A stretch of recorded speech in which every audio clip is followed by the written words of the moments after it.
Bonsoir à toutes et à tous. Comme vous l'aurez deviné, je suis de retour à la tourbière d'Orthoville. Et la bonne nouvelle, c'est que le lieu est de nouveau entièrement accessible. Je vais profiter de cette sortie pour vous faire découvrir l'autre partie du site.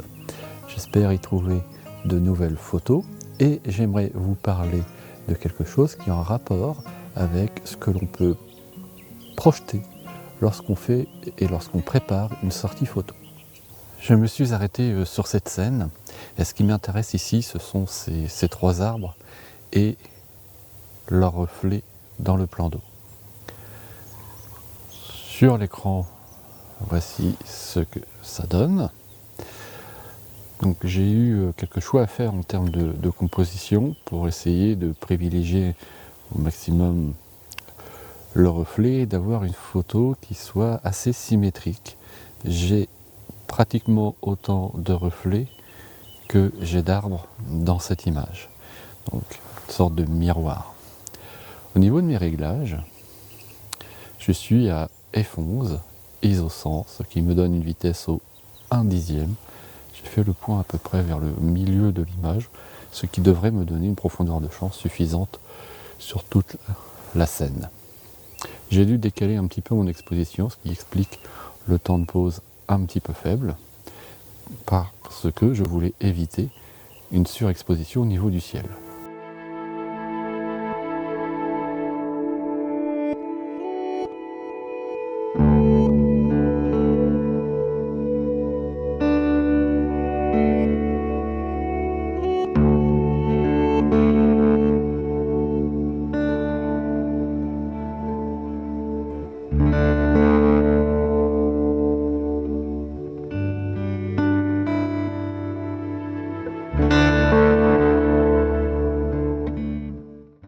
Alors pour en revenir au sujet du jour, quand je vous disais tout à l'heure de réfléchir à ce qu'on projette lorsqu'on prépare ou qu'on est sur une sortie photo, ce que je voulais dire par là, c'est l'anticipation qu'on peut avoir, les attentes qu'on peut avoir lorsqu'on fait une sortie photo ou lorsqu'on la prépare. En effet, lorsqu'on arrive sur un lieu qu'on ne connaît pas forcément, on peut avoir des attentes assez fortes sur ce lieu, on peut s'imaginer déjà des prises de vue, s'imaginer aussi des conditions météo, des conditions de prise de vue particulières, et une fois arrivé sur place, s'apercevoir que ce que l'on avait imaginé que ça allait être ne se passe pas exactement de la façon dont on l'avait prévu. Dans ce cas, la sortie peut devenir un sujet de frustration, et la frustration est un élément perturbateur puissant lorsque l'on fait de la photo de paysage. Je me suis installé sur une autre scène où je suis au bord de la rive de l'étang. Et ce qui m'intéresse ici, c'est d'aller chercher ce qui se passe sur l'autre rive, avec deux petits bouquets de bouleaux qui créent un cadre intéressant pour une image. Je vais filmer avec mon appareil pour montrer un petit peu plus en détail de quoi il retourne. J'ai donc cadré la scène de cette façon. J'ai encore une fois mis l'accent sur la partie reflet. Alors voilà, je vous montre sur le reflet. Ah bah, il y a justement un cormoran là qui vient juste de s'envoler. Et ce que j'aime bien dans cette scène, c'est la façon dont les bouleaux que vous pouvez voir de part et d'autre de l'image créent une sorte de cadre. Et la lumière là, commence à arriver doucement sur le paysage, donc ça va donner un petit peu plus d'impact à cette scène. Donc comme je vous le disais, je me suis installé avec le 100-400, je suis à presque 200 mm et je vais vous détailler mes réglages. Donc je suis à f9 et j'ai déjà fait plusieurs essais de prise de vue.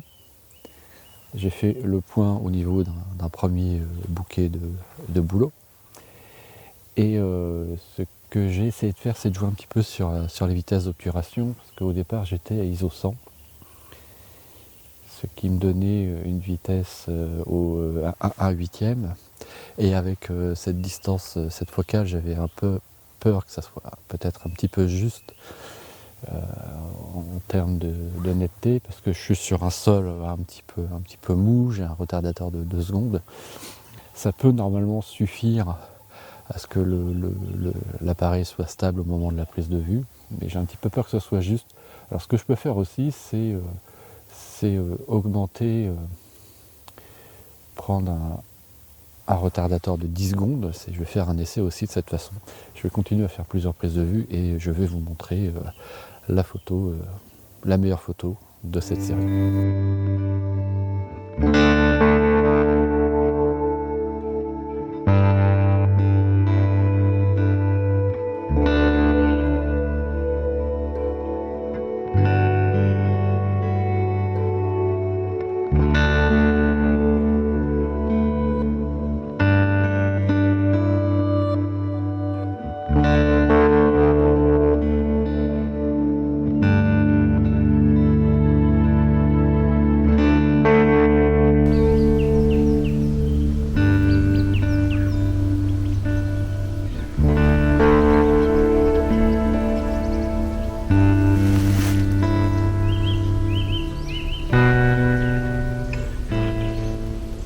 Alors en quoi la frustration est un élément perturbateur puissant lorsque l'on fait de la photo de paysage?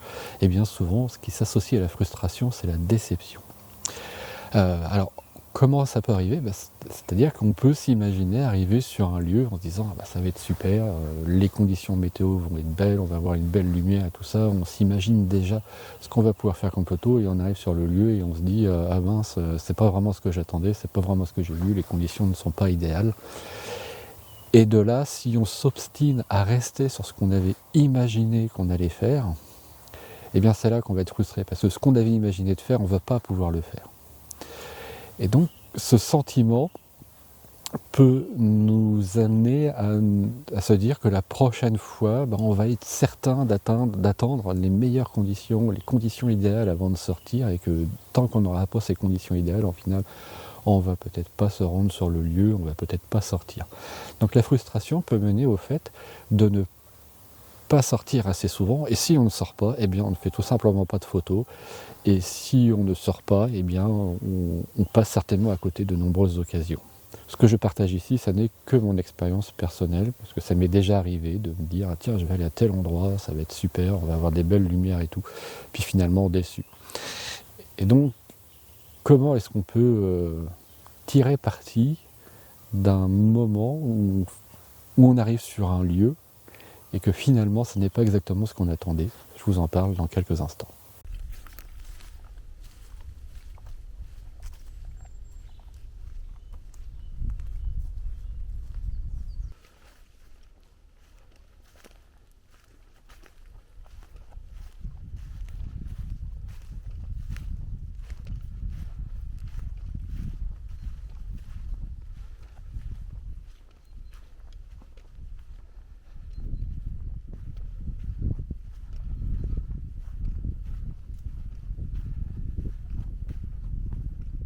Je viens de m'installer un petit peu rapidement sur une nouvelle scène, parce que le soleil éclairait un petit îlot juste en face de moi que je vais vous montrer dans quelques instants. Et donc j'ai dû m'installer un petit peu rapidement pour pouvoir capter cette belle lumière qui est partie maintenant, à mon avis, qui pourrait revenir. Je vous montre la scène. Donc il s'agit de ce petit îlot juste en face, avec quelques arbres au bord de l'eau et ces touffes d'herbe qui prennent bien la lumière quand elle est présente, et qui vient donner vraiment de jolies couleurs, puisqu'il y a des arbres derrière qui prennent de belles teintes orangées lorsqu'ils sont éclairés. Donc je suis toujours au 100-400, je suis un petit peu moins de 135 mm. J'ai fait plusieurs prises de vue en faisant varier ma focale. Je vais vous montrer ce que j'ai pris en fait. Espérons que vous puissiez bien voir en attendant que la lumière revienne. Donc, vous voyez, j'ai pris avec la lumière, c'est quand même plutôt sympa. Voilà, là la lumière était beaucoup plus forte, avec un cadrage un petit peu différent, laissant un petit peu plus de place au ciel, un tout petit peu plus serré. Ça, c'est la photo d'avant. Vous voyez comment la lumière vient réchauffer cette scène et lui donner tout son aspect. Là, c'est la dernière photo où la lumière commençait un petit peu à disparaître. Donc je vais patienter quelques instants le temps que la lumière revienne. Là, avec le lever du soleil, le vent vient de se lever également, et ça s'est bien refroidi.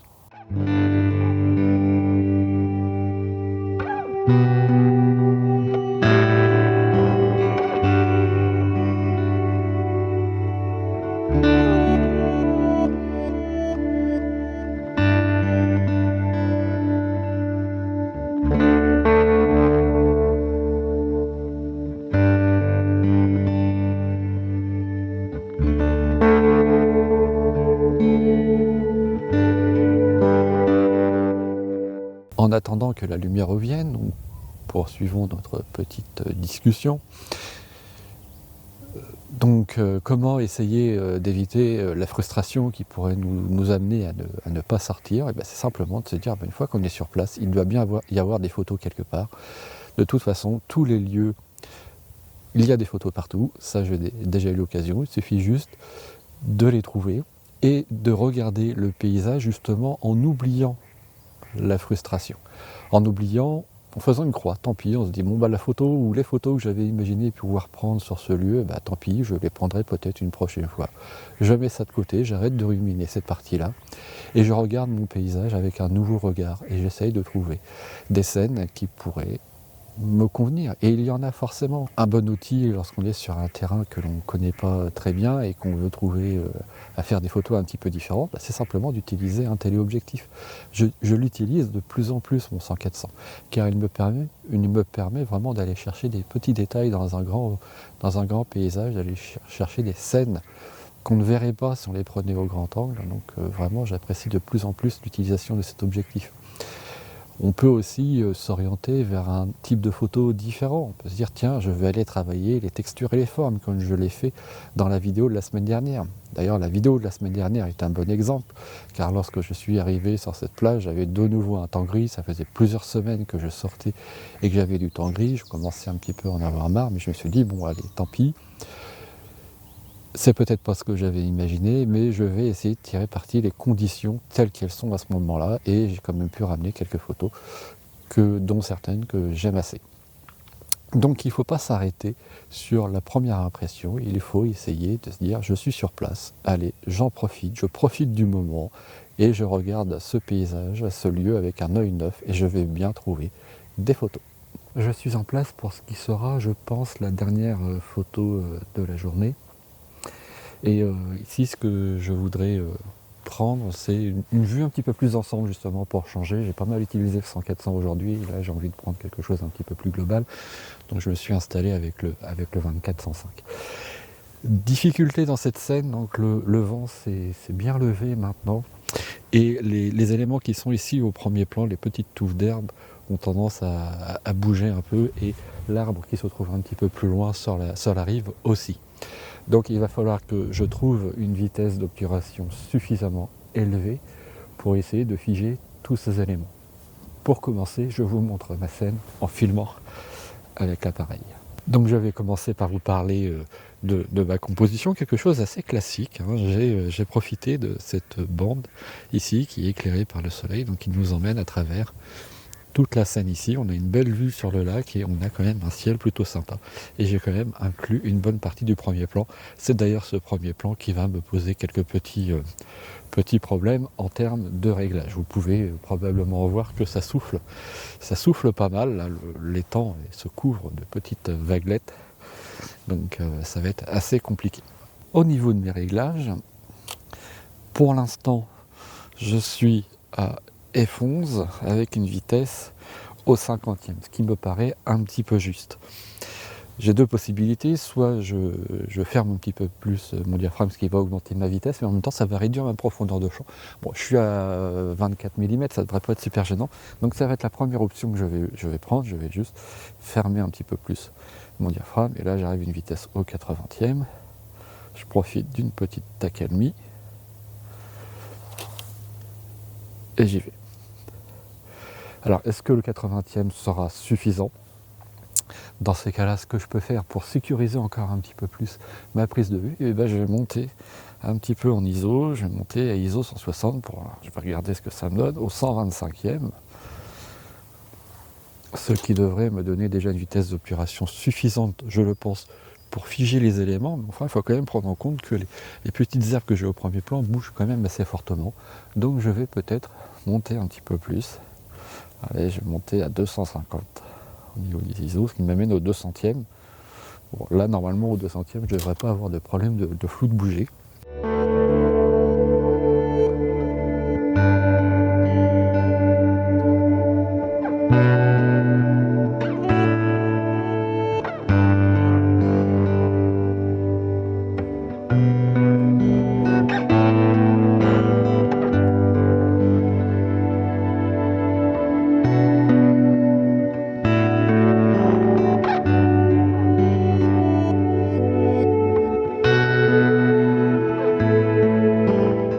J'espère que les photos que j'ai prises seront réussies, qu'elles vont vous plaire, que le sujet de la vidéo qui a été abordé aujourd'hui vous a également intéressé.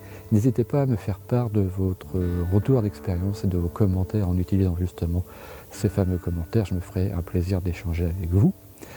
Si cette vidéo vous a plu, eh bien n'hésitez pas à mettre un petit j'aime. Je vous rappelle également que depuis quelques temps, je publie une vidéo un petit peu plus orientée technique de développement et discussion un petit peu autour du matériel tous les mercredis. Si vous avez des sujets à me soumettre justement pour ces vidéos du mercredi, n'hésitez pas à le faire également dans les commentaires.